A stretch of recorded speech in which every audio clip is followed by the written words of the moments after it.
नमस्कार दर्शक बंधु एग्रीटेक उमेश चैनल तरफ आपन को स्वागत। दर्शक बंधु आज आम आलोचना करवा बिहन विशोधन विषय एथिरे आम आलोचना करवा बिहन विशोधन करने द्वारा उपकार कौन एवं बिहन विशोधन किपरि करवा एही सब समस्त विषय आज आम पुंखानुपुंख भाव में आलोचना करवा। तेणु मोर प्रिय दर्शक बंधु भिडियोटी को मूलरू शेष पर्यंत देखंतु एवं जो माने एही चैनल को सब्सक्राइब करना दयाकोरी सब्सक्राइब कर दियंतु एवं लाइक कर दियंतु। ताहले आसंतु आउ डेरी न करी भिडियोटी को आरंभ करिवा। बिहन विशोधन रोगपोक परिचालनार एक विशिष्ट और मुख्य अंश। बिहन को विशोधन करने द्वारा कम खर्च में बिहनवाही जीवाणु फिंपी और बिहन को आक्रमण करुवा पोक इत्यादि को नियंत्रण करा जाई पारे। फसल को प्राथमिक अवस्था रे आक्रमण करुवा बिहनवाही एवं मृत्तिकावाही रोग जीवाणु रासायनिक और जैविक विशोधन द्वारा मरी जाती और सुस्थ चारा मिलता है। तेणु बिहन को मोटामोटी रोगमुक्त करने बिहन विशोधन करने निहाती जरूरी।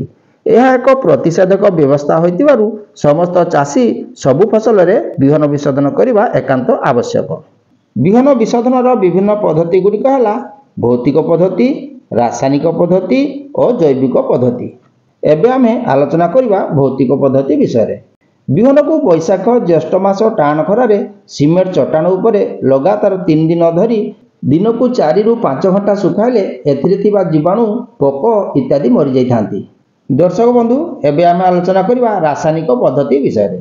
बिहन को विभिन्न रासायनिक द्रव्य यथा फिंपीनाशक, कीटनाशक, जीवाणुनाशक इत्यादि द्वारा विशोधन करा जाइथाय।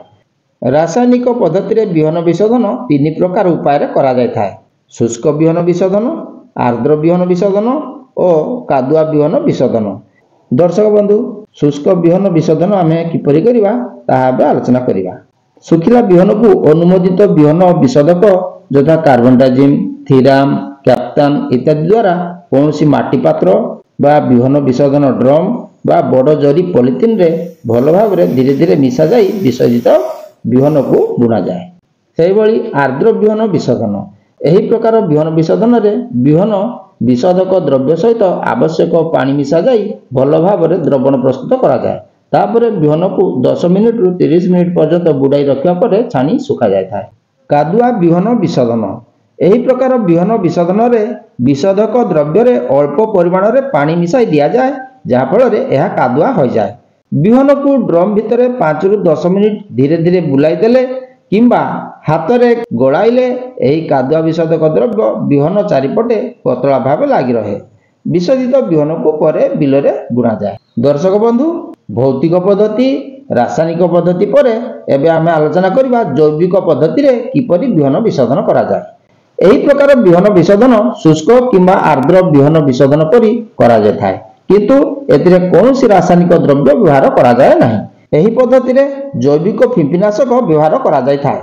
सेगुड़िक है ट्राइकोडर्मा भिरिडे 50 डब्ल्यूपी किलोग्राम बिहन प्रति 5 ग्राम, ट्राइकोडर्मा भिरिडे और सुडोमोनास फ्लोरेसेंस किलोग्राम बिहन प्रति 5 ग्राम एवं सुडोमोनास फ्लोरेसेंस किलोग्राम बिहन प्रति 5 ग्राम आवश्यक होता है।